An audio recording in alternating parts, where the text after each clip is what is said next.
This week, the Middle East enters a pivotal moment. It really is a moment which is unlike anything I've seen in following the Middle East over the last 75 years. Will the U.S. be drawn into more direct involvement? Make no mistake, the United States is fully supportive of Israel. And the escalating Middle East tinderbox comes just days before the one-year anniversary of the Hamas massacre in southern Israel that triggered the catastrophic war in Gaza.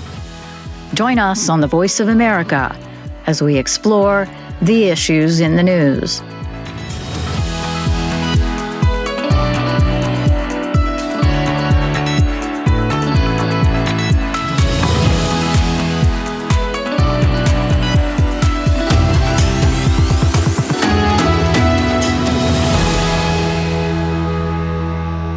Hi, everyone. I'm Lori London in Washington. Hostilities in the Middle East escalated dramatically this week.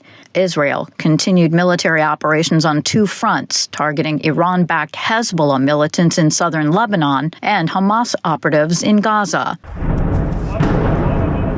Lebanese health officials say an Israeli airstrike Thursday on a building in the center of Lebanon's capital, Beirut, killed at least 7 paramedics and rescue workers. The Israeli military lost 9 soldiers in expanding ground operations. And nearly 2 weeks into Israel's major offensive against Hezbollah, a senior UN in the country said civilians are bearing the brunt of the situation. I think what we saw from September 23rd on is truly catastrophic. It's something that, the people use the word unbelievable. I mean, what are we living through? What are we looking at over here? The level of trauma, the level of fear amongst the population has been extreme. Imran Reza, UN resident and humanitarian coordinator. The Lebanese government says around 1.2 million people have been displaced by Israeli attacks, and it appears that number could rise significantly. My colleague Steve Miller got details from reporter Ricky Rosen just outside of Tel Aviv. The Israeli army has informed civilian residents of another, I believe, 25 villages in southern Lebanon to evacuate, to refrain from traveling south of the Litani River, and in fact to relocate north of the Litani River because they are engaging in airstrikes, intensive airstrikes, as well as what the army is calling limited ground operations to find Hezbollah command centers that are embedded within these villages and rocket launchers and carry out more assassinations of Hezbollah figures. And they're trying to minimize the civilian casualties, they say, by informing them to go north. They have even announced that they will target Nabatea, which is north of the Litani River, but is within the Hezbollah realm of command. And not only areas in southern Lebanon, Israeli forces are continuing to strike in Beirut itself. Right, and they also struck near Damascus, and they struck a crossing between Syria and Lebanon that is considered a civilian crossing for civilian traffic, but since other crossings through which arms have been shipped and transferred from Iran through Syria into Lebanon, and the Israeli Air Force bombed those crossings. Now there is intelligence that armaments have been being transferred through this civilian crossing, and so the Israeli army is also attacking that crossing. Thank you for that. There's one other thing I wanted to talk to you about, because on Thursday morning, D.C. time, the Israeli government released information that some 3 months ago it had killed Rahi Mushtaha, the head of the Hamas government in Gaza. For our listeners, who was Mushtaha? Well, it was just announced now because it was just confirmed which I gather means that soldiers operating in northern Gaza, where he was killed 3 months ago, found his remains and those of the two other senior Hamas officials who were killed together with him. He was considered the most senior figure in the Hamas political wing inside Gaza. Hania, who Israel assassinated in Tehran in the end of July, was the senior Hamas political figure outside of Gaza. He was a very close associate of Sinwar. They were in Israeli prison together. They were released from the Israeli prison together in the Gilad Shalit hostage deal. And he was active with Sinwar in going in what they called the Internal Security Service, which went after Hamas members who were suspected of collaborating with Israel. And he was considered, together with Sinwar, to be a very brutal figure, even towards his own people. And he was said to be running, since the beginning of the war, running the government activities, the more civilian government activities, if you will, throughout Gaza. Ricky Rosen reports for VOA from outside Tel Aviv, Israel. Ricky, thank you very much for your reporting today. Thank you. Air raid sirens across Israel earlier in the week as Iran fired ballistic missiles into Israel in retaliation for attacks that killed the leaders of Hezbollah and Hamas, both backed by Iran in Beirut and Tehran. Israel is now promising a strong response. And as the world turns its attention to Lebanon, Palestinians fear the crisis there is diverting the world's attention from Gaza, where Israeli strikes killed dozens more people this week. We hear more from Diane Toe with Reuters. Palestinians in Gaza are slipping out of focus. Also diminishing are the already dim prospects for a ceasefire, almost a year into a war that continues to shatter the enclave and the lives of those in it. On Thursday, local medics reported at least 99 Palestinian deaths in the past 24 hours. That includes an Israeli strike on a school compound sheltering displaced Palestinian families in central Gaza on Wednesday. The Israeli military said the strike was aimed at a Hamas command center embedded in the compound that used to be a school. Both Israel and Hamas say the Lebanon conflict could help end the Gaza war. Sami Abu Zuri, a senior Hamas official, said it could lead to pressure on Israel to strike a ceasefire deal, which would see the release of Israeli hostages held in Gaza and Palestinians jailed by Israel. But others are doubtful. Nomi Bar Yaakov, an expert on Middle East diplomacy, told Reuters Israel is now focused on trying to dismantle Hezbollah's military arsenal. That means it's had to put the ceasefire in Gaza on the back burner. U.S. State Department spokesman Matthew Miller said on Wednesday that the United States is still focused on securing a ceasefire and blamed the Palestinian group for stalling the talks. And Hamas has refused to engage. In August, Hamas officials and Western diplomats said new Israeli demands to keep troops in Gaza were holding up negotiations. An official briefed on the Gaza ceasefire talks told Reuters nothing would happen until after the U.S. presidential election on November the 5th. That's because no one can, quote, effectively pressure Israeli Prime Minister Benjamin Netanyahu, whom the official called the key impediment to a Gaza ceasefire deal. The official, who requested their name and nationality be withheld, also said Hezbollah wanted the ceasefire proposal floated during last week's UN General Assembly to be linked to a ceasefire deal in Gaza. But Israel rejected this, and the plan was dropped. Top Israeli officials publicly dismissed the idea of a quick ceasefire with Hezbollah.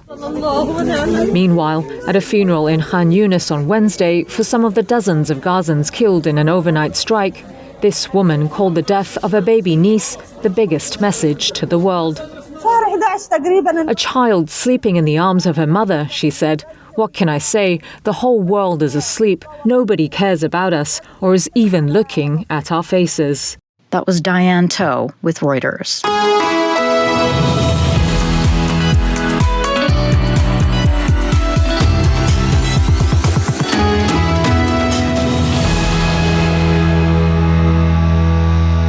For months, U.S. President Joe Biden has warned Israel against allowing its war with Hamas in Gaza to spread into a wider regional conflict against Hezbollah in Lebanon and Iran itself.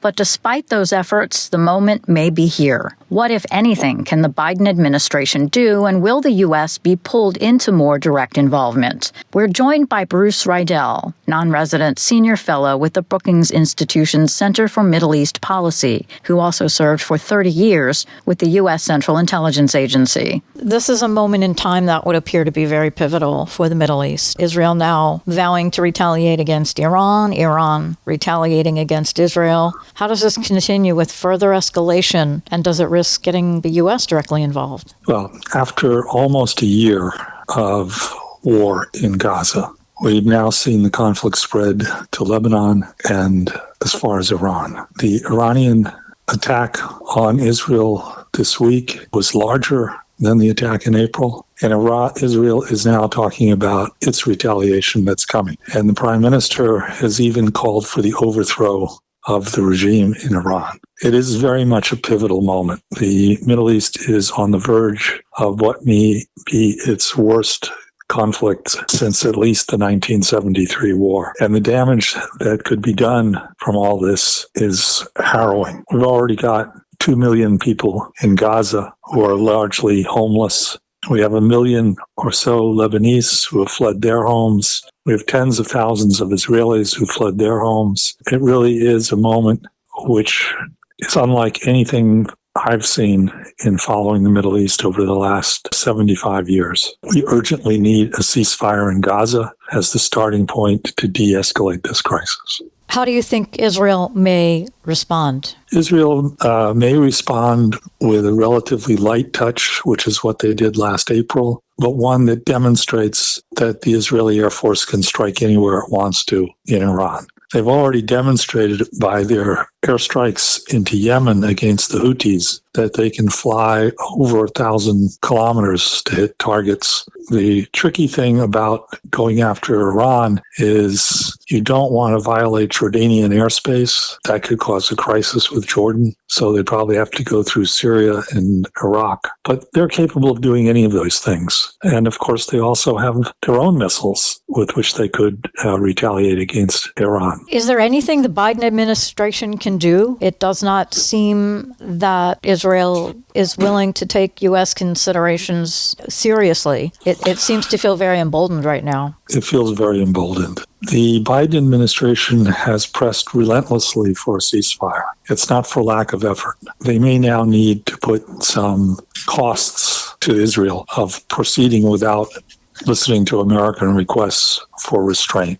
That doesn't mean that we have to cut off arms aid to Israel. There are more subtle ways that things can be done. But I think clearly jawboning, which the president, Secretary of State, Director of CIA have all engaged in, is not going to do it by itself. It doesn't seem as if they are changing strategy. We've come this far. I know that President Biden and Prime Minister Netanyahu spoke on the phone Wednesday. What do you think that conversation was like? Well, according to some reports we've had, the two are furious with each other, and that these conversations have been stormy. But you're not going to keep the prime minister from escalating the conflict if he's determined to do that by a stormy phone call. It's going to take something more costly to Israel, but it's also comes at a very difficult time for the Biden-Harris administration. I mean, we're almost a month away from the election. Anything that appears to be taking a tough posture towards Israel is going to be used by the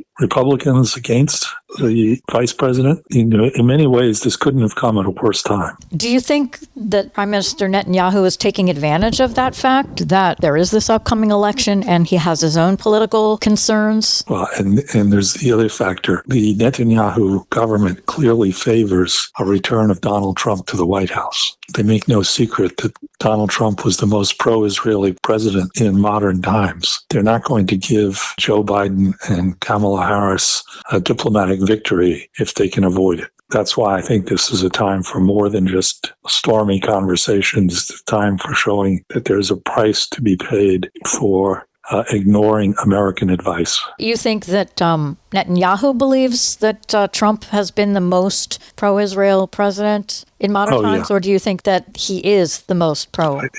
He is certainly among the most pro-Israeli presidents we've had. And he moved the embassy from Tel Aviv to Jerusalem.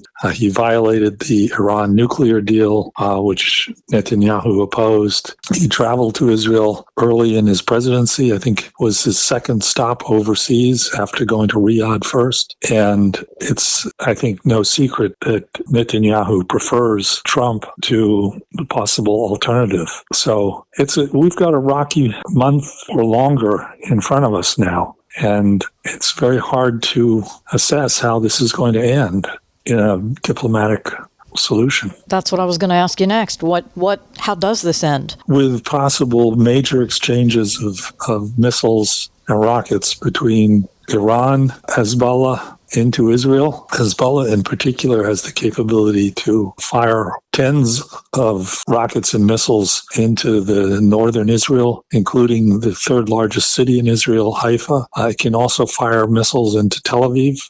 Now, of course, the Israelis can exact enormous damage to Lebanon. But, at the end of the day, no one will come out of this pain-free, especially if it begins to be a war of cities with civilians being targeted and driven out of their homes. Do you think that Iran wants war? No, I think Iran wants a certain level of conflict, but it wants that level of conflict to be far away from full-fledged war. It knows the price of full-scale war better than most countries in the region does because it lived through the Iran-Iraq War. The Iran-Iraq War was the formative experience for most of the Iranian leadership today. And it was an extremely costly and long war, and the Iranian leadership doesn't want to go through that again. But events sometimes have a way of getting out of control, and unfortunately, that's where its situation seems to be going right now in the Middle East. What does Benjamin Netanyahu hope to achieve? Because by all indications, from at least many analysts' perspectives, it would appear that you can take out the leaders of these terrorist groups, but they'll just replace them. You can't eliminate them because it's an ideology, correct? That's right, absolutely. You can take out the leaders. They're always replaceable. Israel has done a lot against the Iranian nuclear program in the last 5 years, killing scientists, stealing documents. The bottom line is Iran is closer to a nuclear bomb today than it has ever been before. It could produce enough fissile material to make 5 bombs in 1 week. Now, we don't know how far along their weapons development program is, but it's probably further along than we have hard information on. And the more Israel demonstrates that Iran's conventional military deterrent is ineffective, as it has now on 2 occasions, the more it's going to raise the prospects of Iran going nuclear to develop its own nuclear deterrent. So we could end up coming out of this crisis with Iran taking the fateful step of actually building a bomb or multiple bombs. We don't know exactly how much, but the president has said we were involved in Israel this week. We also have 40,000 or so American troops in the Middle East, stationed in Kuwait, Qatar, Jordan, smaller numbers in Iraq and Syria. All of those troops are likely targets for Hezbollah and other groups. We could find ourselves with American forces under attack. So, I reiterate, now is the time to push for that ceasefire in Gaza with everything you have so the situation can at least start to de-escalate. It's not going to be easy to do, no question about it. The trend lines in the region are going in the opposite direction now. We're heading into the 1-year mark, just days away now. Gaza's in shambles. There's a dire humanitarian crisis, and we still have hostages that are alive or not being held by Hamas. Is all of this just basically pushing that aside? Gaza will not go away. And we just saw Hamas carry out a terrorist attack in Tel Aviv. So the problem for Israel is it faces conflict on multiple fronts. Gaza, Lebanon, in the Red Sea, the West Bank is getting more and more volatile, and all of this has significantly hurt the Israeli economy. Every time they have to call up a reserve unit, that means people don't go to work anymore. So this is a costly venture, not just in lives, but also in economic terms for Israel. And of course, the economy of Lebanon has been dead for years. Syria is a failed state. We have a Middle East that is not in a healthy state by any means at all. And families of hostages wonder if they'll ever see their loved ones again. Yeah, exactly. It'll be a tough day, October 7th. Bruce Riedel, non-resident senior fellow with the Brookings Institution's Center for Middle East Policy, thank you so much for being with us.